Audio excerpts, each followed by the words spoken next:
Seri 9 Bukek Xiansu. Kisah sepasang Raja Wali. Cerita, Ho Ping Hu. Audiobook, novel silat. Bab 7. Kembali putri itu menjatuhkan diri menelungkup, memeluk bantal dan menangis. Cheng Cheng duduk termenung. Dia dapat menyelami perasaan kakak angkatnya dan tak dapat membantah kebenaran kata-katanya. Memang kaum wanita sama dengan budak belian. Diharuskan menjadi istri siapa saja, menjadi istri seorang pria yang belum pernah dilihatnya. Apa bedanya dengan budak belian? Hanya diberi pakaian indah dan penghormatan, namun pada hakikatnya, nasib mereka dalam hal perjodohan tiada bedanya dengan budak belian. Diam-diam hatinya memberontak pula. Enci Shanti, kalau begitu, mengapa tidak engkau tolak saja? Putri itu terkejut sekali, lalu bangkit duduk. Dia memandang adiknya, menarik napas panjang dan menggelengkan kepalanya. Dahulu, 2 tahun yang lalu, aku sama sekali tidak pernah memikirkan ini.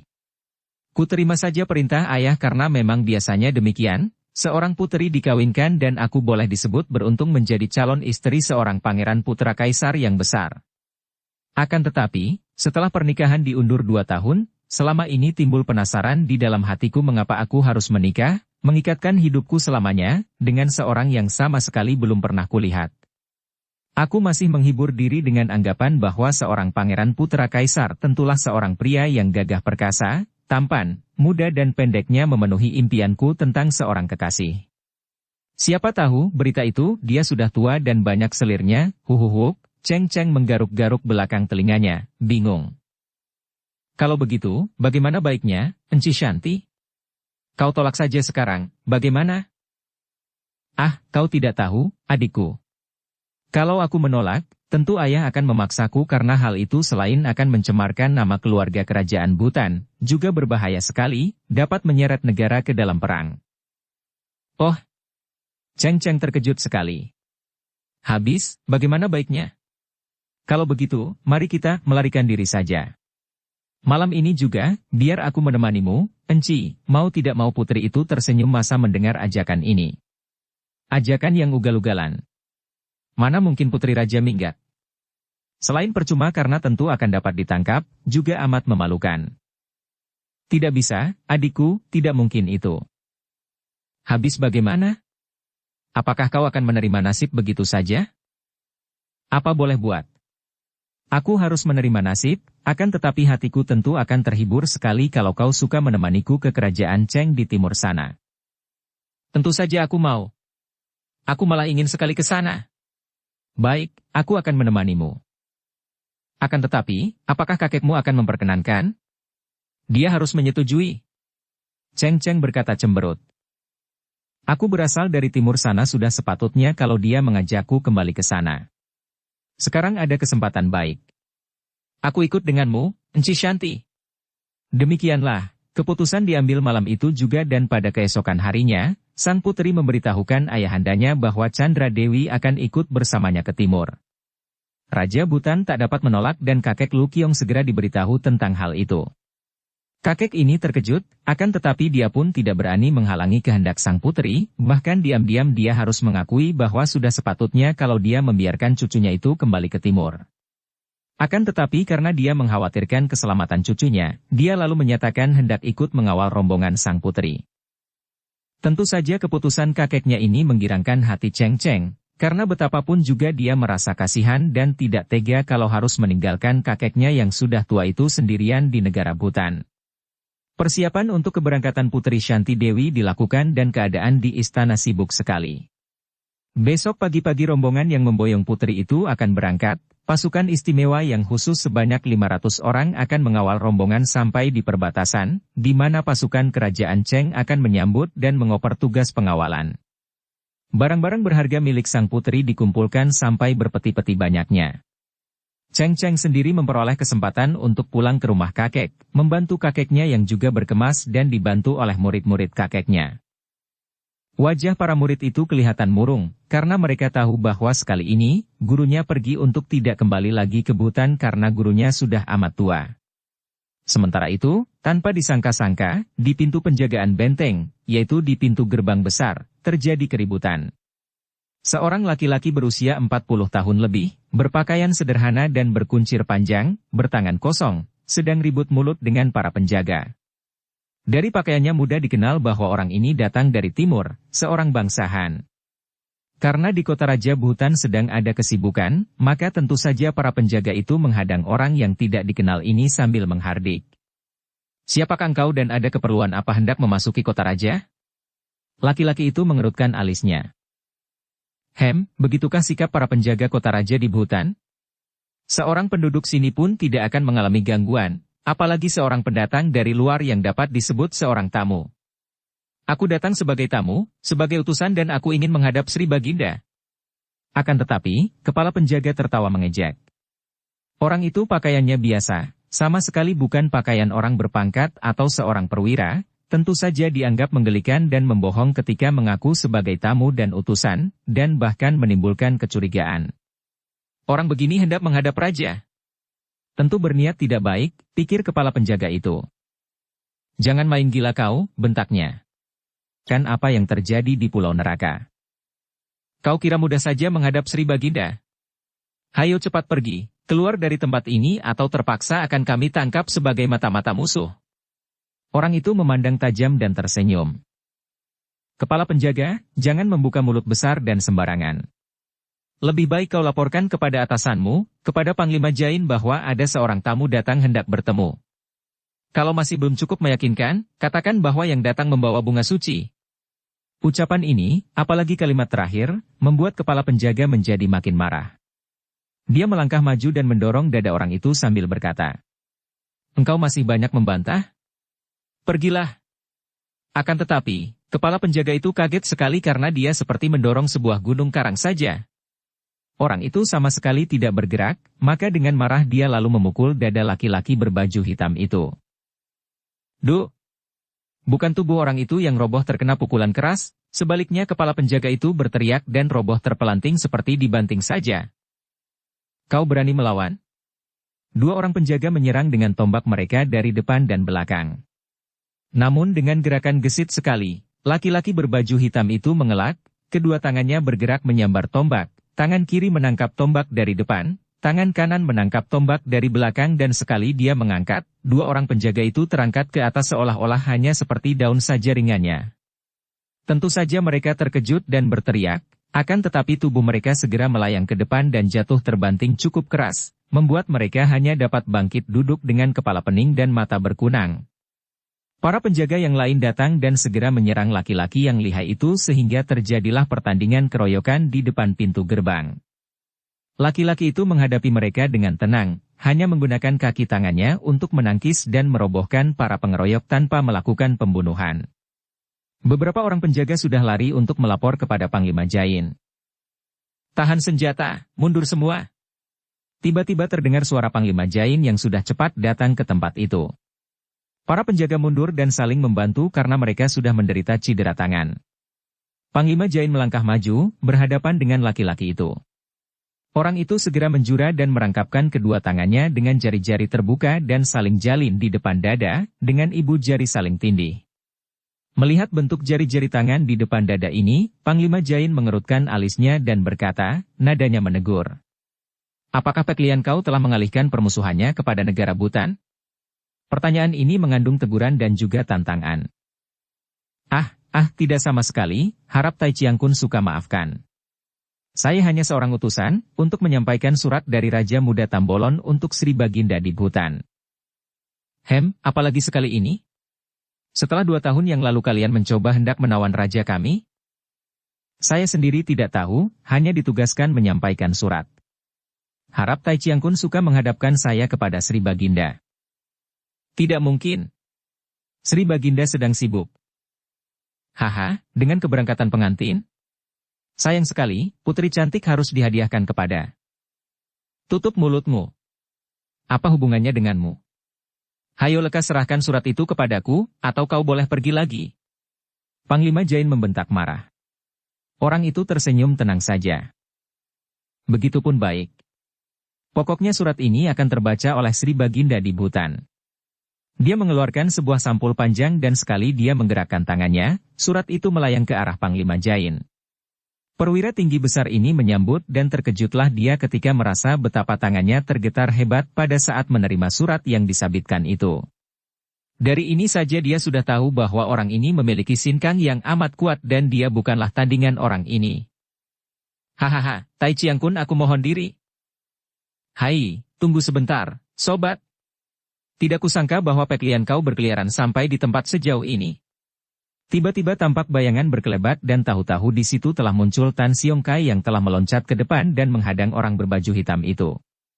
Orang itu memandang dengan tajam, kemudian mengeluarkan suara mendengus dari hidungnya seperti orang mengejek. Sedangkan Panglima Jain cepat berkata, Tan Chiang-kun, harap jangan ganggu dia. Dia hanyalah seorang utusan yang menyampaikan surat. Panglima ini tentu saja memegang peraturan umum bahwa seorang utusan sama sekali tidak boleh diganggu, maka dia menghalangi Tan Siong Kai melarang orang itu pergi. Sayang sekali.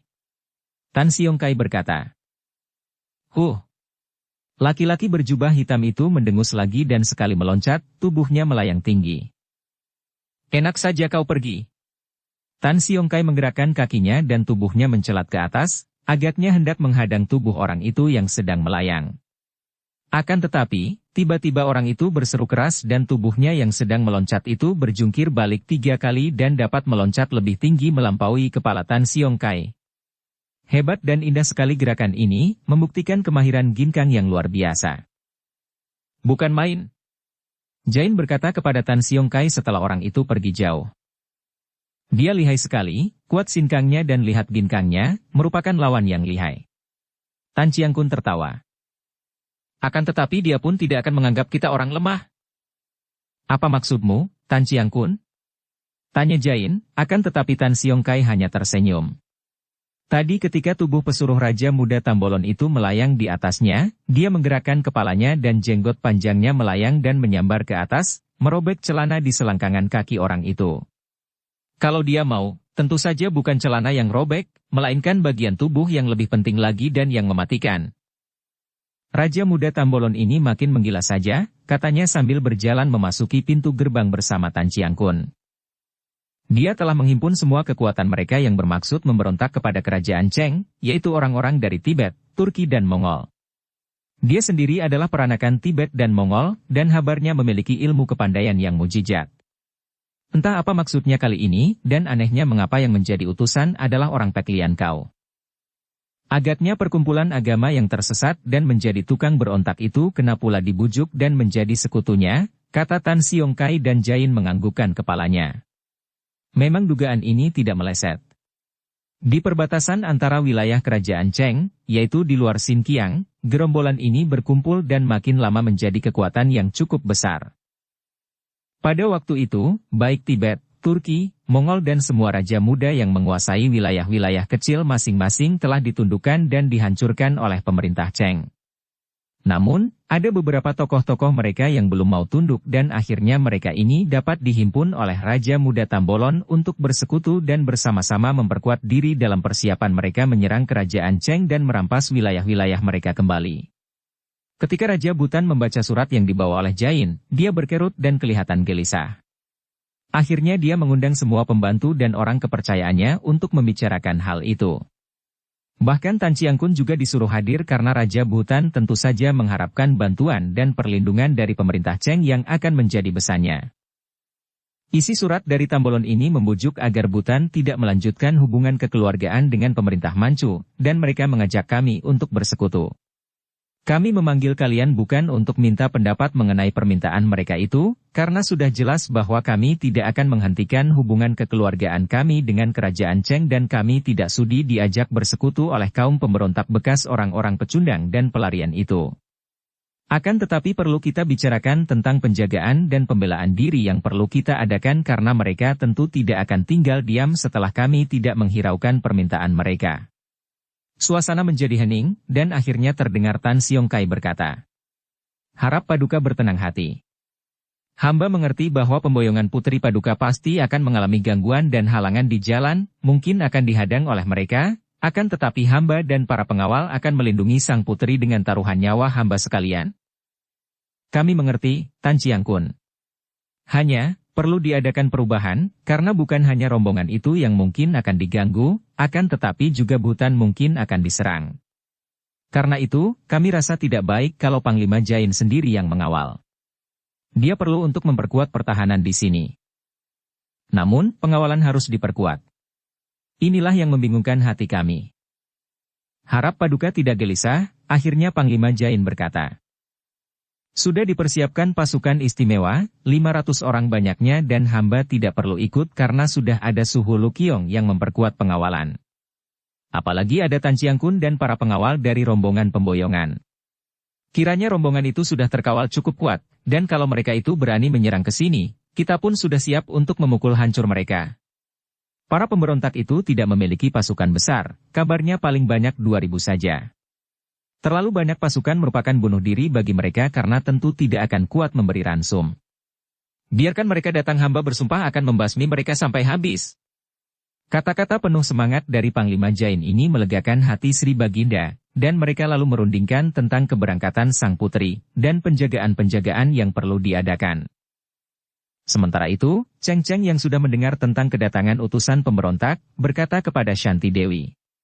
Enci Shanti, betapapun juga, kurasa jauh lebih baik menjadi istri seorang pangeran kerajaan Cheng daripada jatuh ke tangan pemberontak yang liar dan ganas itu. Bayangkan saja kalau kau dijodohkan dengan seorang raja pemberontak. Selalu akan hidup di medan perang, bahkan selalu menjadi orang pelarian, dan mereka itu tentu merupakan orang-orang ganas dan liar yang menyeramkan. Shanti Dewi mengangguk. Aku akan menyesuaikan diri, adikku. Kurasa, apapun yang akan terjadi atas diriku, aku masih akan terhibur oleh kehadiranmu di sampingku. Bunyi musik paduan suara trompet, tambur dan canang riuh gembira diseling ledakan-ledakan mercon mengantar dan mengiringkan keberangkatan rombongan Putri Shanti Dewi sampai di luar pintu gerbang. Ketika rombongan sudah mulai meninggalkan kota raja, dari jauh masih terdengar suara riuh gembira ini di belakang mereka. Dari dalam jolinya, Shanti Dewi mengusap air matanya yang bercucuran. Betapa tidak akan pilu hatinya meninggalkan orang tua, keluarga dan tempat kelahirannya itu untuk selamanya. Sedikit sekali kemungkinan dia akan dapat berkunjung ke Bhutan setelah dia menjadi istri Pangeran Leong Kaeong. Cheng Cheng yang berada sejoli dengan putri itu menghiburnya. Berbeda dengan sang putri, Dara ini kelihatan gembira sekali, wajahnya berseri dan matanya bersinar-sinar. Tentu saja dia girang karena memperoleh kesempatan untuk kembali ke negeri di mana dia dilahirkan, dan kepergiannya ini juga bersama kongkongnya yang berada di luar bersama para pengawal. Joli itu tidak dipikul, melainkan merupakan kereta kecil ditarik oleh 4 ekor kuda.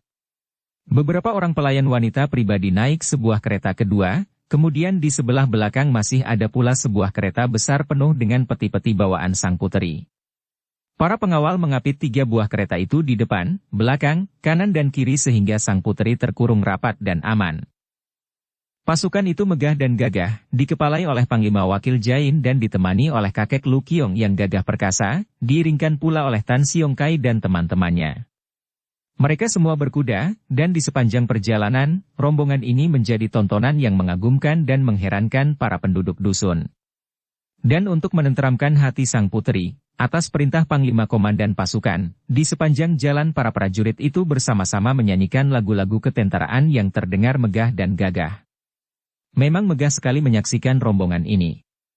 Bendera kebesaran berkibar-kibar tertiup angin, suara nyanyian 500 mulut itu menggegap gempita, diseling ringkik kuda. Perjalanan selama berhari-hari dilakukan dengan aman dan selamat. Tidak tampak ada penghalang sedikitpun sampai mereka tiba di dekat perbatasan antara wilayah Bhutan dan Provinsi Tibet. 5 hari telah lewat dan memang prajurit itu agak lambat karena melalui pegunungan Himalaya dan pasukan Bhutan itu agaknya ogah-ogahan melepaskan putri junjungan mereka sehingga memperlambat perjalanan. Betapapun juga ada perasaan berat untuk melepas putri itu ke daerah Cheng, karena setelah nanti bertemu dengan pasukan penjemput di daerah Tibet, pasukan Bhutan akan kembali ke Bhutan dan menyerahkan pengawalan itu kepada pasukan Cheng. Pada hari kelima, rombongan tiba di kaki gunung dan tampaklah padang pasir membentang luas di depan.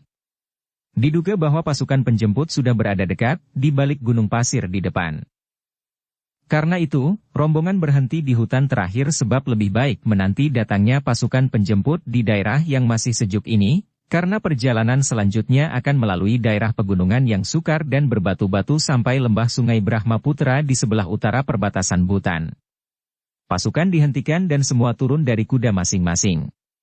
Di hutan itu terdapat mata air yang jernih. Airnya mengalir menjadi sebatang anak sungai kecil menuju ke utara dan agaknya anak sungai ini akan memuntahkan airnya di Sungai Brahmaputra. Tentu saja setibanya di sungai besar itu, airnya tidak sejernih ketika keluar dari mata airnya di hutan itu.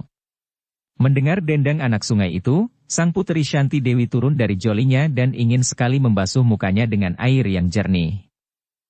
Maka berjalanlah Shanti Dewi ditemani Cheng Cheng dan dikawal sendiri oleh panglima pasukan dan kakek Lu Kiong, menuju ke tengah hutan dari mana terdengar suara riak air sungai itu. Ketika mereka tiba di tengah hutan yang subur itu, mereka tertegun melihat seorang laki-laki sedang tidur di atas rumput, berbantal batu, kedua lengan bersilang depan dada dan mukanya tertutup oleh sebuah caping besar bundar. Seekor kuda yang kelihatan lelah sekali sedang makan rumput tak jauh dari laki-laki itu.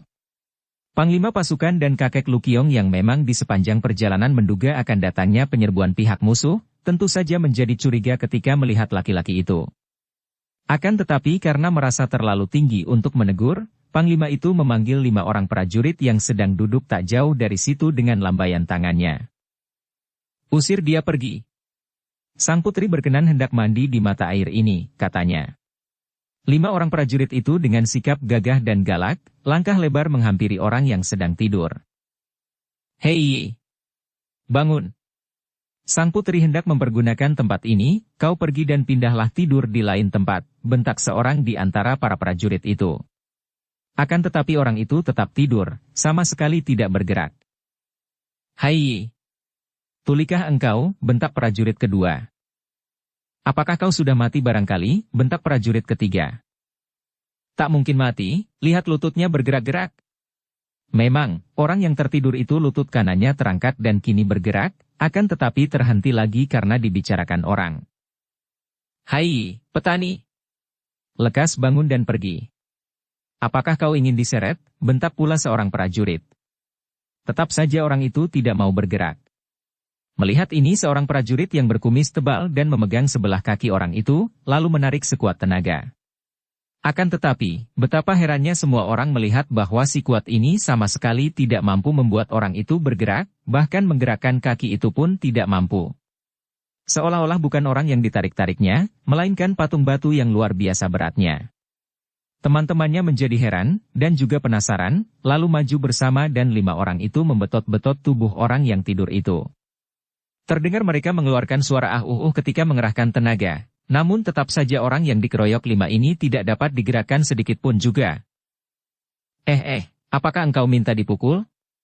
Seorang prajurit membentak dan kuda orang itu menjadi ketakutan melihat dan mendengar ribut-ribut sehingga binatang ini melarikan diri agak jauh dari tempat itu.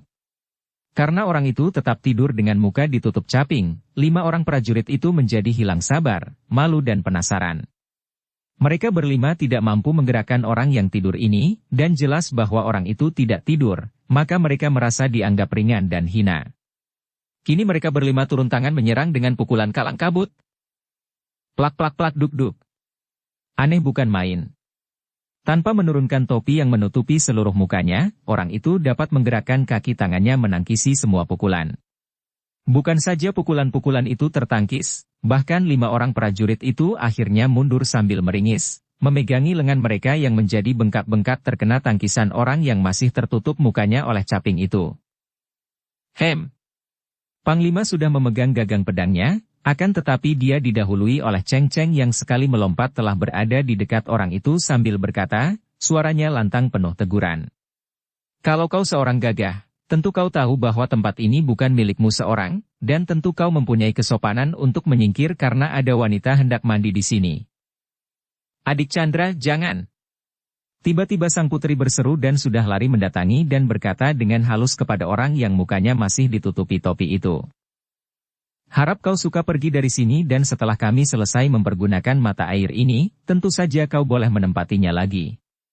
Tubuh itu bergerak-gerak sedikit, kemudian tangan kanannya meraba tanah, menepuknya dengan pengerahan tenaga dan tubuhnya mencelat ke atas punggung kudanya yang berada agak jauh dari situ, kemudian kuda itu membalap pergi meninggalkan suara derap kaki dan sedikit debu mengepul. Semua itu dilakukan tanpa membuat capingnya terbuka. Hebat! Kakek Lukiong memuji dengan kagum. Mungkin dia mata-mata musuh, bisik Panglima Komandan pasukan yang segera pergi dan memerintahkan para penyelidiknya untuk menyelidiki keadaan di sekitar hutan itu. Kakek Lukiong mengerutkan alisnya, termenung dan meraba-raba jenggotnya, lalu berkata kepada Panglima itu. Dia adalah seorang Han, dan melihat gerak-geriknya, dia memiliki ilmu silat yang tinggi sekali. Sayang bahwa kita belum dapat melihat wajahnya sebelum dia pergi. Kurasa dia bukanlah mata-mata musuh, karena kalau dia mata-mata musuh, tentu tidak demikian perbuatannya, melainkan menyelidiki kita dengan diam-diam dan sembunyi-sembunyi. Betapapun juga, dia lihai sekali dan kita harus berhati-hati. Juga Tan Chiang Kun yang diberitahu tentang orang asing bercaping itu, termenung. Saya mengenal banyak tokoh Kangou, dan tentu saja banyak yang bercaping dan berilmu tinggi. Mungkin saya dapat mengenalnya kalau melihat wajahnya. Akan tetapi karena jelas tidak mengganggu, bahkan dalam bentrokan itu dia tidak menewaskan seorang pun prajurit, kurasa dia tidak mempunyai niat buruk terhadap rombongan kita. Sementara itu, Cheng Cheng dan sang putri mandi di mata air dan mereka juga membicarakan laki-laki yang aneh tadi. Dia tentu orang jahat, kalau tadi dia tidak lekas menyingkir, tentu aku akan menghajarnya, kata Cheng Cheng yang merasa mendongkol juga karena orang asing itu dipuji-puji dan orang itu mendapat kesempatan untuk memamerkan kepandaiannya. Memang darah ini memiliki watak yang kadang-kadang keras tidak mau kalah, dan dia paling tidak senang melihat orang memamerkan kepandaiannya. Ah, belum tentu, adik Chandra. Kurasa, melihat gerak-geriknya, dia bukanlah seorang jahat. Buktinya, dikeroyok demikian banyaknya prajurit, dia tidak membunuh seorang pun di antara mereka, padahal kalau melihat kepandaiannya, tentu dengan mudah dia melakukan hal itu. Dia memang sengaja hendak memamerkan kepandaiannya, bantah Cheng Cheng masih tidak puas. Kalau saja aku diberi kesempatan, akan kubuktikan bahwa lagaknya itu hanya kosong belaka. Maklum akan watak adik angkatnya, putri itu hanya tersenyum dan tidak menyebut lagi perihal orang aneh itu. Juga para tokoh dalam rombongan itu tidak bicara lagi tentang orang aneh, dan orang itu hanya disebut-sebut dengan bisik-bisik di antara para prajurit. Namun, peristiwa itu mempertinggi kewaspadaan rombongan dan penjagaan dilakukan ketat malam itu. Karena para penjemput belum juga muncul, maka terpaksa mereka bermalam di hutan itu dengan membangun tenda-tenda darurat. Sang putri dan Cheng Cheng, juga para pelayan wanita, tidur di dalam kereta Joli. Malam itu sunyi sekali setelah lewat tengah malam. Sebagian besar prajurit yang tidak bertugas jaga, tidur nyenyak karena mereka memang sudah lelah sekali. Akan tetapi mereka yang bertugas jaga, tetap berjaga dengan penuh kewaspadaan di tempat masing-masing. Perondaan dilakukan terus-menerus dari tempat penjaga yang satu kepada tempat penjaga yang lain. Juga kakek Lukiong, komandan pasukan, dan Tan Chiang Kun tidak dapat tidur dan mereka bercakap-cakap di dalam tenda melewatkan waktu malam yang merupakan bahaya bagi mereka itu. Di dalam kereta Joli, Cheng Cheng dan Shanti Dewi juga tidak dapat tidur. Mereka sudah terbiasa dengan kamar yang serba lengkap, dengan pembaringan yang lunak sehingga tidur di kereta Joli setengah duduk itu merupakan hal yang sukar dilakukan. Maka keduanya juga setengah berbaring sambil bercakap-cakap. Diam-diam keduanya merasakan sesuatu yang aneh dan seolah-olah ada tanda-tanda rahasia akan datangnya hal yang tidak mereka kehendaki. Setelah munculnya orang aneh siang tadi, segala sesuatu kelihatan penuh rahasia. Suara angin berdesir mempermainkan daun-daun pohon saja terdengar seperti bisikan-bisikan iblis dan siluman. Bayang-bayang pohon yang dibuat oleh sinar lentera penjagaan tampak seperti bayangan raksasa. Keadaan serba menyeramkan dan menegangkan. Kulik. Kulik. Kulik. Suara burung malam itu terdengar jelas sekali karena suasana yang amat sunyi. Suara itu memecah kesunyian dan Putri Shanti Dewi menggerakkan kedua pundaknya. Tengkuknya terasa dingin meremang. Ih, menyeramkan sekali. Bisiknya. Adik Chandra, hatiku terasa tidak enak sekali. Bagaimana kalau sampai terjadi sesuatu dengan kita? Cheng Cheng juga merasa seram, akan tetapi dia menghibur hati kakak angkatnya dengan senyum lebar. Apa yang dapat terjadi kepada kita? Engkau dikawal oleh 500 prajurit pilihan, Enci Shanti. 500 orang prajurit di tempat seperti ini tidaklah meyakinkan sekali, adik Chandra. Aku mendengar bahwa di daerah perbatasan ini seringkali muncul gerombolan yang dipimpin oleh Raja Muda Tambolon yang biadab itu. Siapakah Raja Muda Tambolon yang terkenal itu, Enci? Shanti Dewi bergidik. Dan dia hampir menjerit. Aku sendiri belum pernah melihat orangnya. Akan tetapi menurut kabar, dia adalah seorang peranakan Tibet dan Mongol, seorang laki-laki bertubuh raksasa yang amat sakti dan juga amat kejam, terutama sekali terhadap wanita. Kejam terhadap wanita? Bagaimanakah? Aku merasa ngeri baru mengingat cerita yang kudengar itu saja. Bayangkan, kalau Tambolon sudah menyerang sebuah dusun, dia akan membunuh semua laki-laki yang tidak mau menyerah, dan tidak ada seorang pun wanita yang dilepaskannya. Semua kanak-kanak dibunuh, dan wanita dari usia 14 tahun ke atas, semua menjadi korban kebiadabannya. Kabarnya, dia sendiri akan memilih sedikitnya 5 orang wanita tercantik untuk dia permainkan sampai bosan. Adapun sisanya, semua diberikan begitu saja kepada para anak buahnya dan terjadilah peristiwa yang lebih mengerikan daripada penyembelihan terhadap kaum pria dan anak-anak. Para wanita itu diperkosa di dalam rumah, di jalan-jalan, di sawah, di mana saja mereka ditemukan, bahkan di antara mayat-mayat suami dan atau saudara-saudara mereka. Keparat jahanam! Cheng Cheng mendesiskan kata-kata ini penuh kebencian. Dan beberapa hari kemudian, wanita-wanita tua dibunuh, yang muda digiring sebagai orang tawanan atau lebih tepat lagi, sebagai alat hiburan mereka sampai kaum wanita itu mati atau bunuh diri. Anak-anak yang lahir dari perbuatan laknat ini kelak menjadi anak buah gerombolan. Kabarnya Tambolon sendiri merupakan hasil kelahiran perbuatan biadab seperti itulah. Kalau begitu biarlah mereka muncul. Ingin aku memenggal leher manusia iblis itu dengan pedangku sendiri. Cheng Cheng berkata lagi. Tiba-tiba, seolah-olah menjawab kata-kata Cheng Cheng, terdengar suara melengking tinggi berulang-ulang. Mula-mula suara itu datangnya dari arah barat, kemudian disusul dari selatan, timur dan utara. Suara melengking yang agaknya bukan keluar dari leher manusia, melainkan dari semacam alat tiup yang aneh. Segera terdengar teriakan-teriakan dan kegaduhan hebat di luar kereta Joli. Apa itu? Shanti Dewi bertanya kaget dan mukanya pucat. Jangan keluar dulu, biar aku yang memeriksa. Cheng Cheng sudah meloncat keluar dan dapat dibayangkan betapa kaget hatinya melihat ratusan anak panah berapi datang bagaikan hujan menyerang tempat itu. Di sana-sini terjadi kebakaran pada tenda-tenda dan keadaan menjadi kacau. Para prajurit yang baru saja terbangun dari tidur dan dalam keadaan panik, lari ke sana kemari sampai akhirnya teriakan-teriakan kakek Lu Qiong, komandan pasukan, Tan Chiang Kun dan beberapa orang perwira lain dapat meredakan kepanikan. Pasukan-pasukan disusun dan dibagi 4, siap menghadapi serangan dari 4 penjuru itu.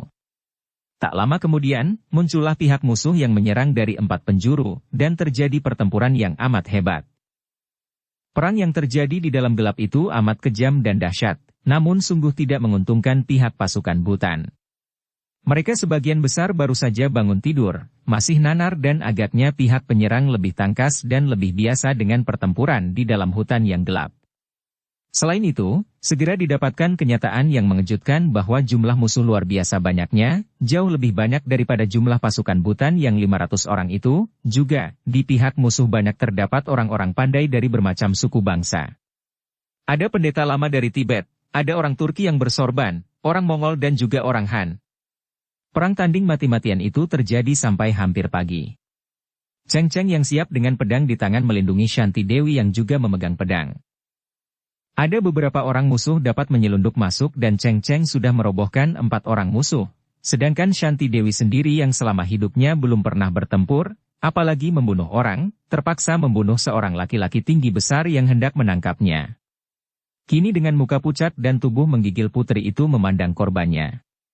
Pedangnya tertinggal di dalam perut korban itu karena merasa terlalu ngeri untuk mencabut pedangnya. Tiba-tiba kakek Lu Qiong datang dengan muka agak pucat. Seluruh pakaian kakek itu berlumur darah, dan mukanya penuh keringat. Pedang di tangan kakek ini pun berlepotan darah dan kelihatannya dia lelah sekali.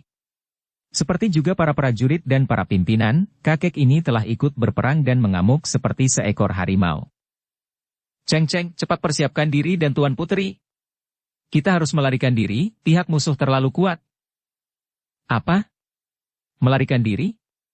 Tidak, Kongkong. Cheng Cheng membantah marah. Biar kita melawan sampai titik darah terakhir. Hus, kau kira kakekmu ini pengecut? Kita tidak boleh memikirkan diri sendiri, kita harus menyelamatkan sang putri. Barulah Cheng Cheng teringat. Dia menoleh dan melihat Shanti Dewi berdiri pucat memandang orang yang telah ditusuk perutnya dengan pedangnya itu. Orang itu masih berkelojotan di depan kakinya. Bagaimana kita bisa melarikan sang putri, Kongkong? Tempat ini sudah terkurung. Cepat, kalian berdua pakai pakaian ini dan mari ikut dengan aku. Kakek Lu Qiong memberikan 2 setel pakaian petani kepada Cheng Cheng dengan nada memerintah. Sekarang yang terpenting adalah menyelamatkan Tuan Putri. Ini sudah diatur oleh kami, komandan pasukan, Tan Chiang Kun, dan aku sendiri. Kita berdua harus dapat mengawal dan menyelamatkan putri keluar dari tempat ini. 2 orang gadis itu tidak banyak membantah lagi, lalu mengenakan pakaian petani yang agak kebesaran itu, menutupi pakaian mereka sendiri, menguncir rambut seperti model laki-laki, kemudian tergesa-gesa mengikuti kakek itu menyelinap di antara pohon-pohon gelap. Sang putri menyerahkan segenggam perhiasan berharga kepada Cheng Cheng untuk membantu membawanya sebagai bekal. Dengan perhiasan di kantung baju yang lebar, dan pedang disembunyikan di bawah baju, mereka bergerak di bawah pohon-pohon. Shanti Dewi telah mendapatkan kembali pedangnya setelah dicabut dari perut penyerangnya tadi dan dibersihkan darahnya pada pakaian korban. Akan tetapi, di mana-mana mereka bertemu dengan pihak musuh dan beberapa kali terpaksa mereka membuka jalan darah dan merobohkan musuh untuk dapat melanjutkan usaha mereka melarikan diri. Namun, kakek Lu Qiong sedapat mungkin menghindarkan diri dari pertempuran, memilih lowongan-lowongan untuk keluar dari dalam hutan tanpa diketahui musuh.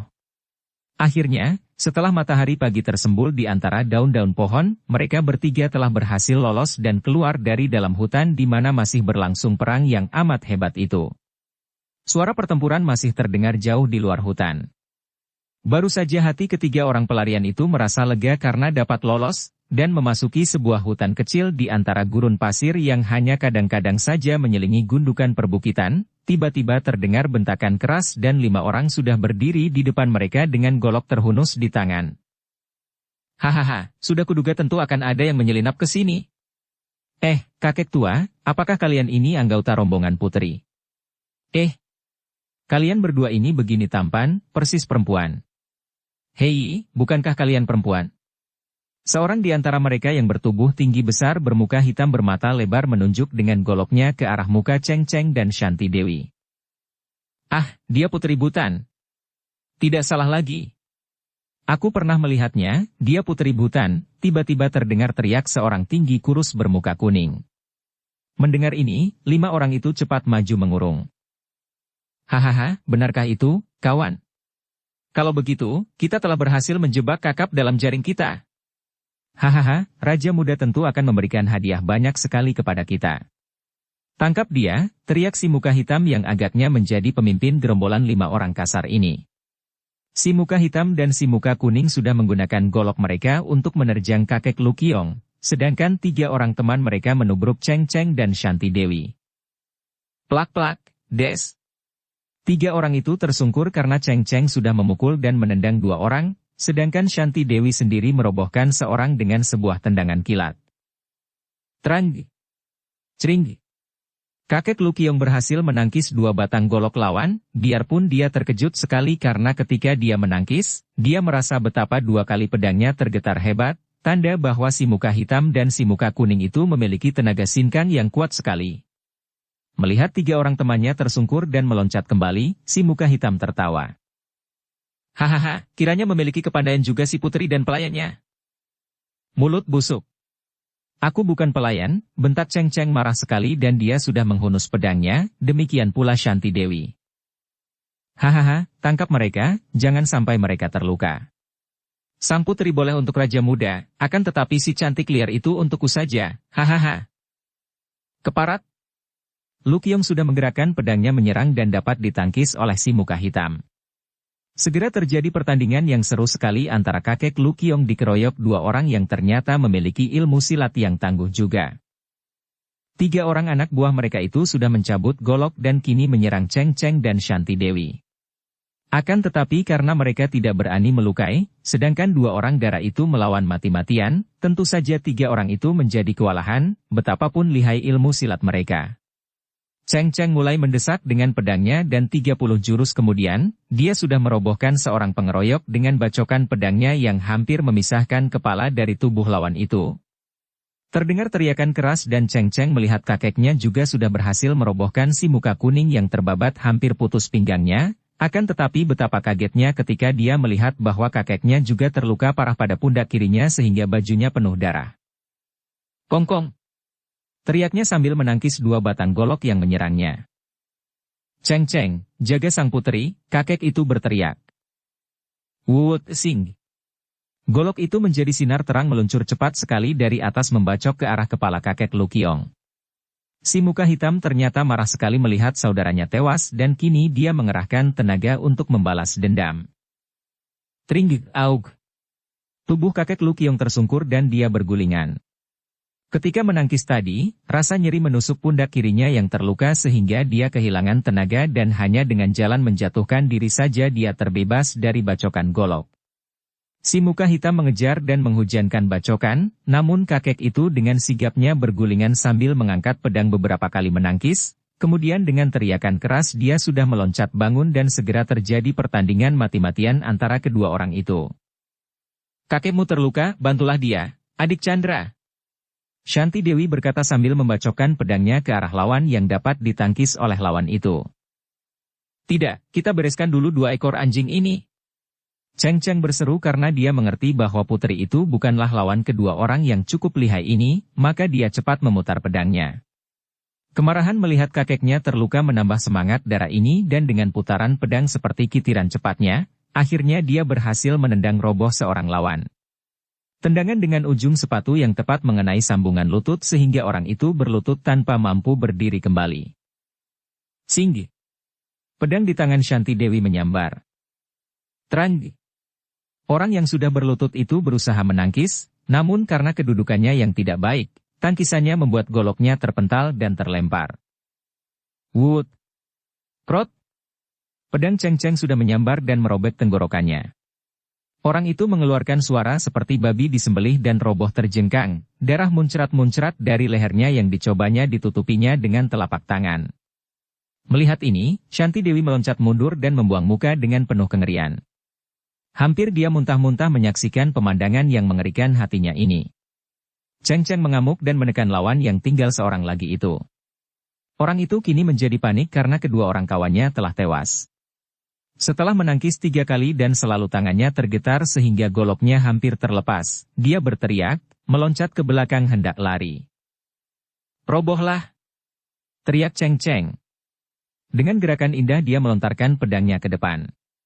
Pedang itu meluncur seperti anak panah dan menancap di punggung orang itu, menembus sampai ke dada. Dengan teriakan keras orang itu roboh terguling. Kong kong!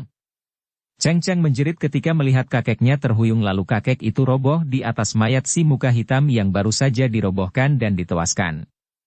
Ternyata kakek yang kosen ini biarpun berhasil membunuh si muka hitam yang lihai, menderita luka pula karena kena bacokan golok si muka hitam yang mengenai dadanya sehingga dada itu terobek lebar. Kong kong! Cheng Cheng berlutut dan memangku kepala kakeknya.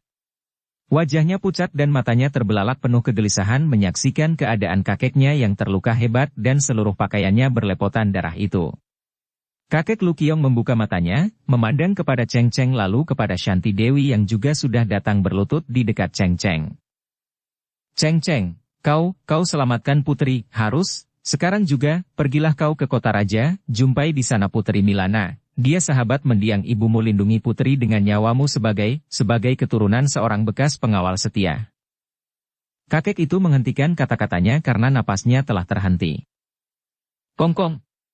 Cheng Cheng memeluk kepala kakek itu, kemudian dia mengangkat mukanya. Dia tidak menangis biarpun ada 2 butir air mata di pipinya yang pucat. Engkau benar, Kong kong. Kita adalah pengawal-pengawal setia sampai mati. Engkau gugur sebagai orang gagah, Kong kong. Dan aku akan melanjutkan kegagahanmu. Dia melepaskan pelukannya dan dengan hati-hati dia merebahkan tubuh kakeknya itu di antara mayat-mayat 5 orang lawan tadi. Marilah, Enci. Kita harus cepat pergi dari sini sebelum musuh datang. Tapi jenazah kakekmu.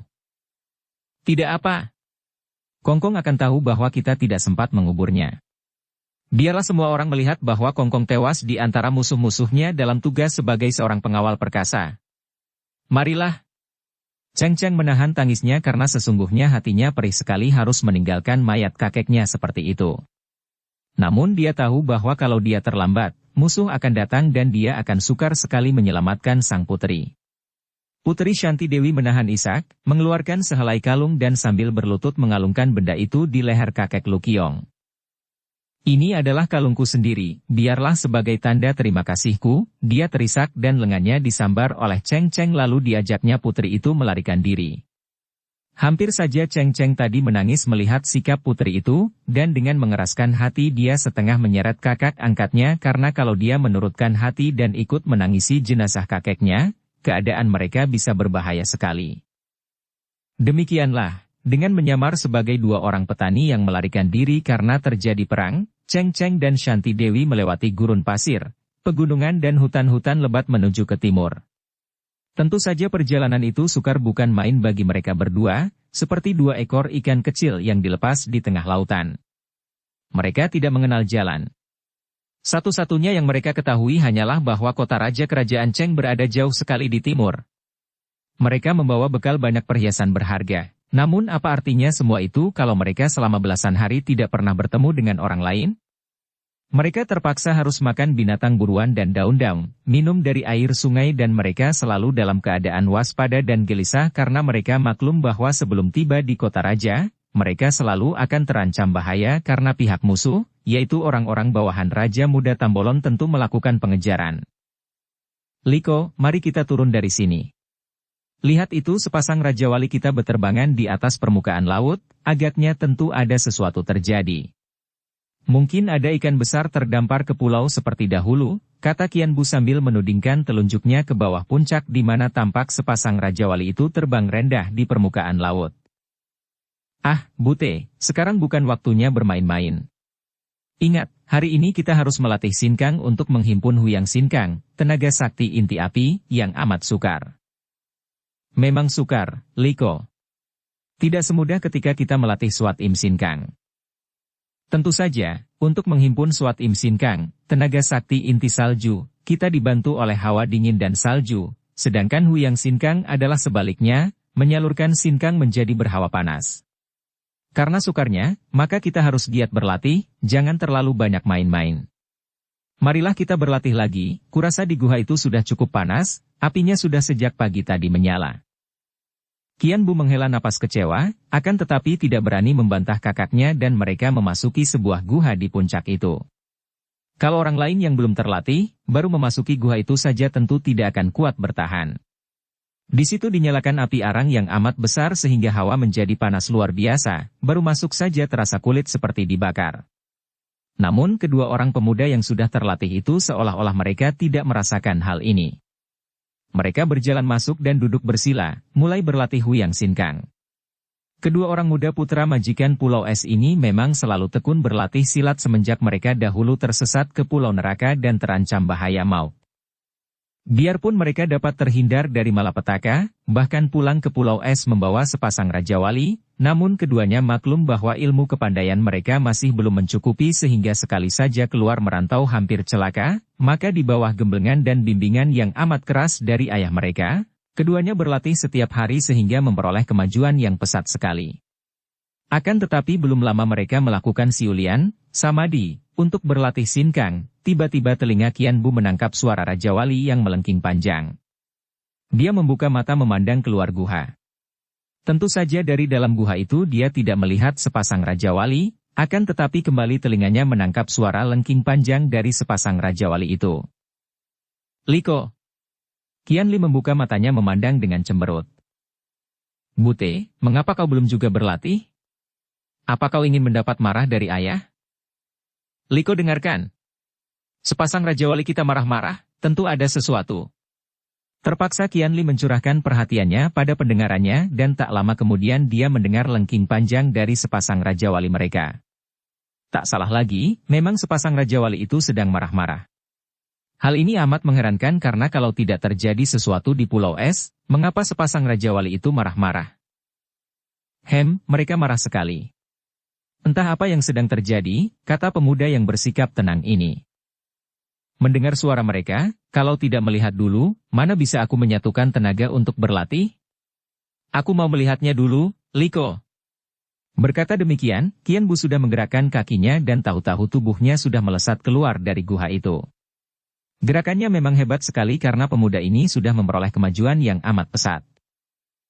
Tunggu, Bute. Qian Li juga meloncat dengan kecepatan yang sama. Kedua orang kakak beradik itu berlari cepat menuruni puncak dan ketika mereka tiba di pantai tampaklah oleh mereka apa yang menyebabkan sepasang Raja Wali itu berterbangan rendah dan mengeluarkan suara pekik kemarahan. Kiranya Pulau Es kedatangan tamu. Hal yang luar biasa sekali karena selama mereka hidup di Pulau Es, satu kali ini ada orang-orang asing datang di Pulau Es, menggunakan sebuah perahu besar yang berlabuh di tepi pantai. Kakak beradik itu merasa heran sekali, apalagi ketika melihat bahwa yang datang adalah orang banyak. Ada 20 orang yang kini sudah mendarat dan mereka itu berdiri di pantai, berhadapan dengan Sumahan dan kedua orang istrinya. Karena ayah dan ibu mereka telah hadir, kakak beradik ini tidak berani bersuara, hanya melangkah maju dan mendengarkan percakapan yang baru berlangsung. Agaknya orang tua mereka juga baru saja datang ke tempat itu menyambut para pendatang ini. 20 orang itu rata-rata telah berusia lanjut, paling muda 45 tahun sampai ada yang sudah tua sekali. Akan tetapi yang paling menarik adalah dua orang kakek yang berdiri di depan, karena mereka ini adalah yang paling aneh di antara mereka semua. Dua orang kakek ini menarik karena wajah mereka serupa benar. Sukarlah membedakan dua wajah itu yang bentuk dan garis-garisnya sama, bahkan rambut mereka yang panjang terurai sampai ke leher juga sama. Akan tetapi, ada perbedaan yang amat menyolok pada pakaian mereka dan warna muka mereka. Yang seorang bermuka putih, bukan pucat melainkan putih seperti dicat. Kakek ini memakai baju tebal dari bulu, akan tetapi masih kelihatan seperti orang kedinginan, bahkan mukanya yang lebar bulat itu, yang berwarna putih, agak kebiruan seperti orang menderita dingin hampir beku. Adapun kakek kedua merupakan kebalikan dari kakek pertama ini. Kakek kedua bermuka merah, muka yang seperti orang kepanasan, dan orang kedua ini hanya memakai celana sebatas lutut dan sepatu, sama sekali tidak memakai baju sehingga tubuhnya yang agak kurus dengan tulang iga menonjol itu kelihatan. Anehnya, biarpun berada di Pulau Es yang dingin sekali, kakek ini masih kelihatan seperti orang kegerahan, mengipas-ngipas tubuhnya yang atas dan telanjang itu dengan sehelai sapu tangan yang sudah basah oleh keringatnya. Dan ini bukan hanya aksi belaka karena memang lehernya selalu basah oleh keringat. 18 orang yang lain terdiri dari 14 orang kakek yang rata-rata kelihatan aneh dan membayangkan ilmu kepandaian tinggi, dan 4 orang wanita berusia kurang lebih 50 tahun yang masing-masing membawa pedang di punggung mereka. 4 orang wanita ini kepalanya dibalut dengan kain putih seperti orang berkabung dan wajah mereka angker, penuh kebencian ketika mereka memandang kepada pendekar super sakti dan kedua istrinya. Melihat dari bentuk pakaian mereka, jelas bahwa 4 orang wanita ini bukanlah wanita Han, sungguh pun wajah mereka seperti wanita Han biasa, akan tetapi pakaian mereka agak lain. Dan memang mereka itu adalah wanita-wanita dari Korea, dan tergolong tokoh-tokoh orang gagah di negeri itu. Siapakah kedua orang kakek kembar yang agaknya menjadi pimpinan rombongan yang secara tidak terduga-duga datang mendarat di Pulau Es ini? Nama mereka tidak begitu dikenal di dunia Kang Ou, karena memang kedua kakek kembar ini selama puluhan tahun pergi meninggalkan dunia Kang Ou dan merantau di luar negeri. Mereka adalah kakak beradik kembar, berasal dari Taiwan, Formosa, dan pernah mereka menjelajah ke daratan besar dan membuat nama dengan ilmu kepandaian mereka. Akan tetapi, mereka berbeda haluan dengan suheng mereka yang mencari kedudukan dengan menghambakan diri kepada bangsa Manchu yang menduduki Tiongkok. Suheng mereka kemudian terkenal sebagai Koksu, guru negara, yaitu Imkan Seng Jin Bong Jikun, baca sepasang pedang iblis. Mereka berdua merasa kecewa melihat kakak seperguruan yang mereka anggap sebagai pengganti suhu itu menghambakan diri kepada musuh, maka keduanya lalu pergi meninggalkan daratan besar dan mereka berpencar untuk meluaskan pengalaman dan memperdalam ilmu mereka. Yang tua pergi ke utara dan selama puluhan tahun bermukim di daerah kutub utara yang amat dingin. Adapun yang muda merantau ke selatan, ke daerah panas di mana matahari lewat tepat di atas kepala. Bersambung ke bab 8. Dukung kami dengan subscribe, follow, like, komen dan share. Terima kasih.